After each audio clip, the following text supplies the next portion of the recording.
আসসালামু আলাইকুম। আমন্ত্রণ জাগো স্পোর্টসে, সঙ্গে আছে আমি আফরিন সুমনা। শুরুতে জানিয়ে দিচ্ছি সংবাদ শিরোনাম। অস্ট্রেলিয়ায় আগুনে বোলিং এর রহস্য জানালেন হাসান। অতল ইব্রাহিমের সেঞ্চুরিতে সিরিজ আফগানিস্তানের। ঘরের মাঠে বিশ্বকাপ জিতেই ক্যারিয়ার শেষ করতে চান মিলার। অধিনায়কত্বে ফিরেই মধ্যরাতে কারফিউ বাতিল করলেন রুট, সতীর্থদের কড়া বার্তা। দর্শক, শিরোনাম শুনছিলেন, এবার জানিয়ে দিচ্ছি বিস্তারিত। কয়েকদিন আগেও টেস্ট দলে ছিলেন না হাসান মাহমুদ। অস্ট্রেলিয়ার মাটিতে টেস্ট খেলা হবে তা হয়তো নিজেও ভাবেননি। নিজের পরিশ্রম আর ভাগ্যের মিশেলে সেই হাসান মাহমুদই অস্ট্রেলিয়ার বিপক্ষে নিলেন 6 উইকেট। ক্রিকেট পরাশক্তি অজিদের বিপক্ষে প্রথম দিন আগুনে বোলিংয়ের পর জানালেন তার রহস্য। কিছুদিন আগেই Shakib Al Hasan YouTube channel simply Sayed এর পডকাস্টে দেয়া এক সাক্ষাৎকারে বলেছিলেন, বাংলাদেশের পেস বিকল্পের যুগে তার সবচেয়ে ভালো পেসার মনে হয় হাসান মাহমুদকে। এই কথা বলার রেশ কাটার আগেই হাসান যেন বল হাতে তা প্রমাণ করলেন। সাকিব বলেছিলেন, হাসান আমার কাছে মনে হয় পারফেক্ট, আমাদের পেস বোলারদের মধ্যে অনেক বেশি ভালো, এটা আমি ফিল করি। নাহিদ রানা নেই বলে কত আফসোসিত হয়েছে, তবে হাসান যে এভাবে নাকানি চুবানি খাওয়াবে অজিদের কে ভেবেছিল। সাকিবের কথা সত্যি প্রমাণ করে একে একে অজিদের 6 উইকেট তুলে নিয়েছেন।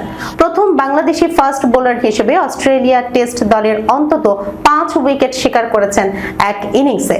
আর অস্ট্রেলিয়ার মাটিতে লাল বলে অস্ট্রেলিয়াকে প্রথমবারের মতো অল আউট করেছেন। ইনিংস বিরতিতে হাসান খোলাসা করেন সাফল্যের রহস্য।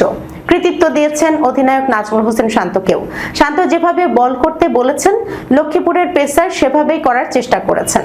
আর বাকি দুই পেসার তাসকিন আহমেদ ও ইবাদত হোসেন চৌধুরীর সঙ্গ ও সমর্থন ছিলই। অ্যাডাম গিলক্রিস্টের সাথে আলাপচারিতায় 26 বছর বয়সী ক্রিকেটার বলেন, অস্ট্রেলিয়ার খেলার ব্যাপারে আমি খুব রোমাঞ্চিত ছিলাম। এই কন্ডিশনে খেলার বড় সুযোগ। আমি শুধু আমার লাইন লেন্থ ঠিক রেখে প্রসেস মেনে বল করার চেষ্টা করেছে, অধিনায়কের নির্দেশনা মেনে চলেছে, এটাই কাজে এসেছে। বাকি দুই পেসারও নিজেদের সেরাটা দিয়েছে। সম্প্রতি ইংল্যান্ডে কাউন্টি ক্রিকেট খেলতে গিয়েছিলেন হাসান, সেখান থেকে যেন তার স্বপ্নযাত্রা শুরু। কেন্টের হয়ে আবারও খেলার ইচ্ছা প্রকাশ করে বলেন, ইংল্যান্ডে খেলা ছিল দারুণ এক অভিজ্ঞতা, আশা করি কেন্টের হয়ে আরো খেলতে পারবো। অজিরা টস জিতে ব্যাট করতে নামলে হাসান দলীয় রান অর্ধশতকের কাছাকাছি যেতেই স্বীকার করেন জ্যাক ওয়েদারআউটকে। সিরিজে টিকে থাকতে আফগানিস্তানের বিপক্ষে জয়ের কোনো বিকল্প ছিল না আয়ারল্যান্ডের সামনে। সিদ্দিকুল্লাহ অতল ও ইব্রাহিম জাদরানের জোড়া সেঞ্চুরিতে রান পাহাড়ে চাপা পড়ল আইরিশরা। ব্যাটিংয়ে লড়াই করলেও আফগানদের সঙ্গে পেরে উঠল না আয়ারল্যান্ড। বেলফাস্টে সিরিজের চতুর্থ ওয়ানডেতে আফগানিস্তানের জয় 42 রানে। টস জিতে আগে ব্যাট করতে নেমেই নিজেদের ওয়ানডে ইতিহাসের সর্বোচ্চ 343 রানের সংগ্রহ পায় আফগানিস্তান। জবাবে 12 বল বাকি থাকতে 301 রানে অল আউট হয় আয়ারল্যান্ড। এই জয়ে 5 ম্যাচের ওয়ানডে সিরিজে 3-0 ব্যবধানে এগিয়ে গেল আফগানিস্তান। টস হেরে শুরুতেই রহমানুল্লাহ গুরবাজ 12 রানে ফিরে যান। এরপর আয়ারল্যান্ডের বোলারদের উপর আধিপত্য বিস্তার করেন ইব্রাহিম ও অতল। দ্বিতীয় উইকেটে দুজন মিলে যোগ করেন আফগানিস্তানের হয়ে ওয়ানডেতে সর্বোচ্চ 231 রান। ইব্রাহিম 114 বলে সেঞ্চুরি পূর্ণ করেন। শেষ পর্যন্ত 118 বলে 107 রান করে ফেরেন তিনি। অন্যদিকে আরো আগ্রাসী ব্যাটিং করেন অতল। 98 বলে শতক পূর্ণ করার পর ইনিংস আরো বড় করেন এই বাঁহাতি ওপেনার। 120 বলে 143 রানের ঝোড়ো ইনিংসে মারেন 17টি 4 ও 4টি ছক্কা। ইব্রাহিম অতল ফেরার পর আয়ারল্যান্ডের বোলাররা শেষ দিকে নিয়মিত উইকেট তুলে নিয়ে রান কিছুটা নিয়ন্ত্রণে রাখে। শেষ পর্যন্ত নির্ধারিত 50 ওভারে 9 উইকেটে 343 রান জড়ো করে আফগানিস্তান। আইরিশদের হয়ে বাইরন ম্যাকডোনাফ 3টি এবং মার্ক অ্যাডিয়ার 2টি উইকেট নেন। 344 রানের লক্ষ্য তাড়া করতে নেমে আয়ারল্যান্ডও শুরুটা খারাপ করেনি। পল স্টার্লিং ও অ্যান্ডি বালভির্নি প্রথম উইকেটে 48 রান যোগ করেন। দীর্ঘ আন্তর্জাতিক ক্যারিয়ারে অনেক সাফল্য এলেও একটি আক্ষেপ এখনো রয়ে গেছে ডেভিড মিলারের। দক্ষিণ আফ্রিকার হয়ে কোনো আইসিসি বিশ্বকাপ জিততে না পারা, সেই অপূর্ণতায় ঘোচাতে চান অভিজ্ঞ এই বামহাতি ব্যাটার। তার লক্ষ্য 2027 সালের ওয়ানডে বিশ্বকাপে প্রোটিয়াদের প্রথম শিরোপা জয়ে ভূমিকা রাখা। প্রায় 16 বছর ধরে দক্ষিণ আফ্রিকার সাদা বলের ক্রিকেটের অন্যতম ভারসাম্য নাম মিলার। 300 এর বেশি আন্তর্জাতিক ম্যাচ খেললেও বড় কোনো আইসিসি ট্রফি এখনো তার হাতে ওঠেনি। 2024 সালের টি-20 বিশ্বকাপে শিরোপার খুব কাছাকাছি গিয়েছিল দক্ষিণ আফ্রিকা, তবে ফাইনালে ভারতের কাছে হেরে রানার্স আপ হয় তারা। সেই আক্ষেপ এবার মেটাতে চান 36 বছর বয়সী এই ব্যাটার। 2027 সালের ওয়ানডে বিশ্বকাপ যৌথভাবে আয়োজন করবে দক্ষিণ আফ্রিকা, জিম্বাবুয়ে ও নামিবিয়া। ঘরের মাঠে অনুষ্ঠিত হতে যাওয়া এই আসরকে নিজের ক্যারিয়ারের অন্যতম বড় লক্ষ্য হিসেবে দেখছেন মিলার। জিও স্টারকে দেয়া এক সাক্ষাৎকারে তিনি বলেন, আমি 2027 বিশ্বকাপের জন্য সত্যিই মুখিয়ে আছি। এটি এমন একটি লক্ষ্য যা আমি অর্জন করতে চাই।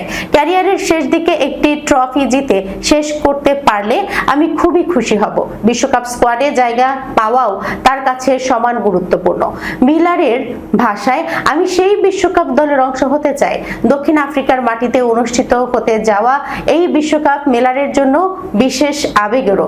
2010 সালে আন্তর্জাতিক ক্রিকেটে অভিষেকের পর দেশের মাটিতে এটি হবে তার প্রথম সিনিয়র পুরুষদের আইসিসি টুর্নামেন্ট।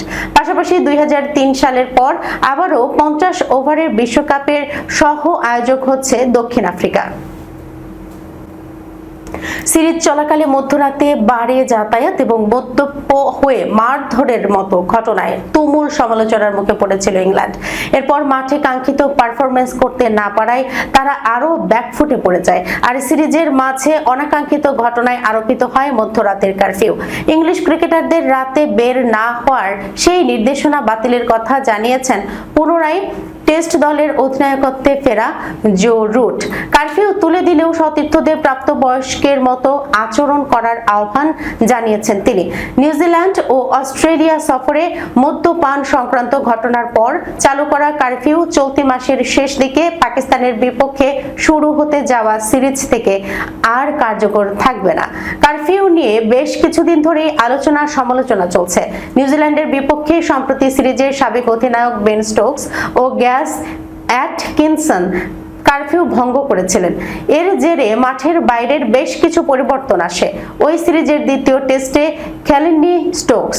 পরে তৃতীয় টেস্টে অধিনায়ক হিসেবে ফিরে এসে আন্তর্জাতিক ক্রিকেট থেকে অবসরের ঘোষণা দেন স্টোকস।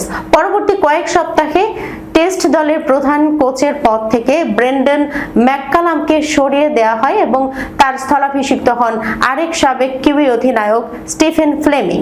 তিনি দায়িত্ব নেওয়ার পর টেস্ট দলের অধিনায়কত্ব রুটের হাত তুলে দেয় ইংল্যান্ড।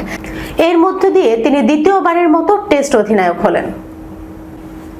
দর্শক, এই ছিল এখনকার মতো জাগো স্পোর্টসে। যাবার আগে শিরোনামগুলো জানিয়ে দিচ্ছি আরো একবার। অস্ট্রেলিয়ায় আগুনে বোলিংয়ের রহস্য জানালেন হাসান। অতল ইব্রাহিমের সেঞ্চুরিতে সিরিজ আফগানিস্তানের। ঘরের মাঠে বিশ্বকাপ জিতেই ক্যারিয়ার শেষ করতে চান মিলার।